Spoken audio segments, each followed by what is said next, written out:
Shalom, Assalamualaikum. Perkenalkan kami dari kelompok 8 dengan anggota Michelle Fosuma, Vendandi Lompang, Febriano Wewengkang, dan Firanti Eman akan menjelaskan materi dari mata kuliah Perilaku Organisasi Internasional dengan dosen pengajar yaitu Dr. Grace Mikasendo, SE, MAB.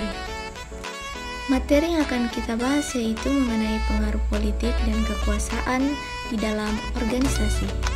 Politik dan kekuasaan adalah sesuatu yang ada dan dialami dalam kehidupan setiap organisasi, tapi agak sulit untuk mengukurnya, akan tetapi penting untuk dipelajari dalam perilaku keorganisasian, karena keberadaannya dapat mempengaruhi perilaku orang-orang yang ada dalam organisasi.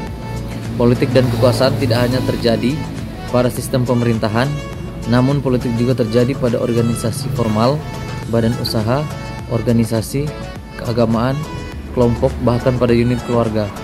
Politik adalah suatu jaringan interaksi antar manusia dengan kekuasaan diperoleh, ditransfer, dan digunakan. Kekuasaan adalah kemampuan seseorang atau kelompok untuk mempengaruhi tingkah laku orang atau kelompok lain sesuai dengan keinginan dari pelaku. Pengertian politik dalam organisasi. Menurut Kachmar dan Baron 1999 yang dikutip dalam Enro dan Kachmar 2001 memberikan pengertian bahwa politik yang ada dalam suatu organisasi merupakan tindakan individu yang dipengaruhi oleh tujuan pencapaian kepentingan pribadi tanpa memperhatikan atau menghargai well-being orang lain atau organisasi. Faktor-faktor perilaku berpolitik. Kreitner 2006 menjelaskan faktor-faktor utama yang menyebabkan munculnya perilaku berpolitik adalah karena adanya ketidakpastian dalam organisasi seperti tujuan tidak jelas, ukuran prestasi, dan kinerja tidak berstandar, proses pembuatan keputusan tidak terdefinisi dengan baik, kompetisi antara individu dan kelompok tinggi, dan perubahan. Elemen politik dalam organisasi. Albrecht 1983 mengungkapkan ada 5 elemen iklim politis dalam organisasi yang hendaknya dapat dipahami manajer senior dalam mengendalikan organisasi, antara lain yang pertama inner circle relationship, yang kedua axis of influence, yang ketiga informal power counters, yang keempat polarizing element, dan yang kelima informal coalition. Unsur kekuasaan. Kekuasaan terdiri dari 3 unsur, yaitu tujuan, cara, dan hasil.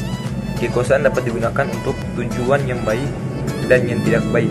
Tujuan dari penggunaan kekuasaan biasanya akan mempengaruhi cara dipilih oleh individu atau kelompok yang memiliki kekuasaan. Sumber-sumber kekuasaan dalam organisasi.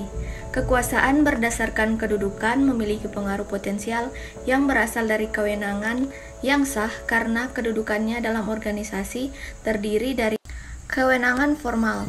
Kewenangan formal yaitu kewenangan yang mengacu pada hak prerogatif, kewajiban dan tanggung jawab seseorang berkaitan dengan kedudukannya dalam organisasi atau sistem sosial. Kekuasaan pribadi. Kekuasaan pribadi menjelaskan bahwa kelompok sumber kekuasaan berdasarkan kedudukan akan berlimpah pada orang-orang yang secara hierarki mempunyai kedudukan dalam organisasi. Keterkaitan antara politik dan kekuasaan dalam organisasi. Dari konsep di atas, kekuasaan politik dapat dirumuskan sebagai kemampuan menggunakan sumber-sumber pengaruh untuk mempengaruhi suatu pembuatan dan pelaksanaan keputusan politik sehingga keputusan itu menguntungkan dirinya, kelompoknya, ataupun masyarakat pada umumnya.